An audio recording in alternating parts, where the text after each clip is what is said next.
Oke, mari kita melihat bagaimana cara kita untuk menarik swing atau zigzag garis dari chart.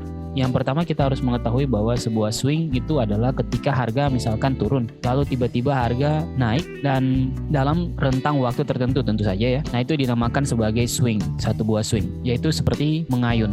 Oke, sekarang apa yang harus kita lakukan untuk dapat merekognisi swing? Paling mudah adalah kita untuk melihat candlestick. Idealnya adalah ketika arah candlestick misalkan ini turun ya, anggap saja ini turun, oke, merah lah. Ketika ada satu candlestick muncul dan dia break high dari candlestick merah ini, maka dikatakan sebagai ini sudah satu swing. Oke, swingnya dari ke bawah ini ya. Ya dia sudah satu ayunan seperti ini. Cuma kalau hanya menggunakan rule satu high atau satu low ditembus, maka itu terlalu cepat untuk kita merekognisi. Contohnya seperti ini, misalkan tadi ya, satu. Oke, ini high ya. Lalu ini setelah dia menembus bawah ya. Oke. Menembus. Oke, bentar. Jadi kira-kira seperti ini. Nah, lihat ya, ini kan sudah ditembus low yang ini, oke.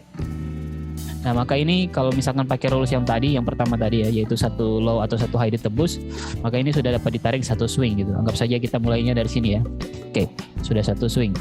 Saya ganti warna dan ganti ticknya, oke. Nah jadi ini sudah dikatakan sebagai satu swing. Tapi kalau kita lanjut lagi ya, ini akan sangat rapat, oke? Swing-swing seperti ini akan sangat rapat. Tergantung kita maunya bagaimana ya sebenarnya. Tapi idealnya dia nggak akan lebih dari 2 low atau 2 high ditembus. Maka saya lebih cenderung menyukai menunggu sampai 2 low atau 2 high ditembus. Jadi misalkan seperti ini ya, candlestick, lalu ada garisnya ya, shadow. Nah saya menunggu sampai ada misalkan ini turun dua-dua ya, oke, bearish dua-duanya. Nah saya menunggu sampai ada candlestick selanjutnya, oke, entah dia dalam berupa satu candlestick atau 2 candlestick, intinya adalah 2 high ditembus. Lalu akan saya rekognisi itu sebagai sebuah swing. Nah mari kita coba menggunakan rules yang itu.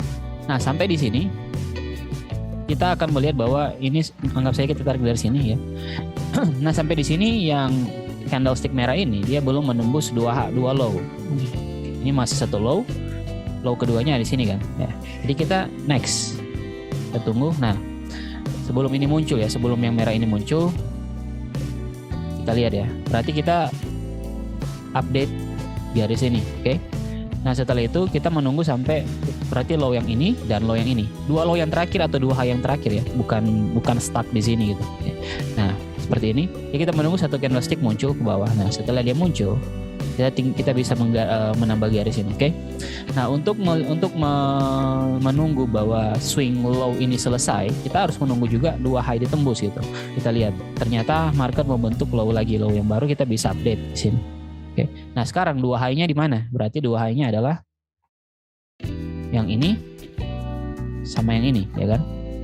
Oke, tinggal menunggu kalau ada candlestick yang menembus, maka kita akan selesai di situ, lalu kita tarik garis ke atas. Tapi di sini belum, jadi kita masih tarik garis ke bawah gitu. Oke. Ya, jadi 2 high terakhir adalah di sini dan di sini ya kan. Ini sudah bisa ditarik garis satu, oke? Karena dia sudah menembus 2 high dan setelah dia menembus ini langsung jadi 2 low gitu. Oke. Oke. Nah, jadi kalau kita lanjutin untuk menarik zigzagnya ya seperti ini. Yang ini belum karena dia masih menembus satu low doang. Oke. Nah setelah dia menembus 2 low, oke, kita garis lagi seperti ini. Kira-kira seperti ini ya. Oke. Nah ini adalah swing yang paling dasar ya, istilahnya dia yang paling singkat penarikan garisnya. Nanti selanjutnya misalkan ini ya, ini sudah digabungkan, ini sudah digabungkan seperti ini, sudah lengkap penarikannya. Nah ini bisa menjadi satu swing yang level yang lebih tinggi lagi gitu, oke? Seperti ini.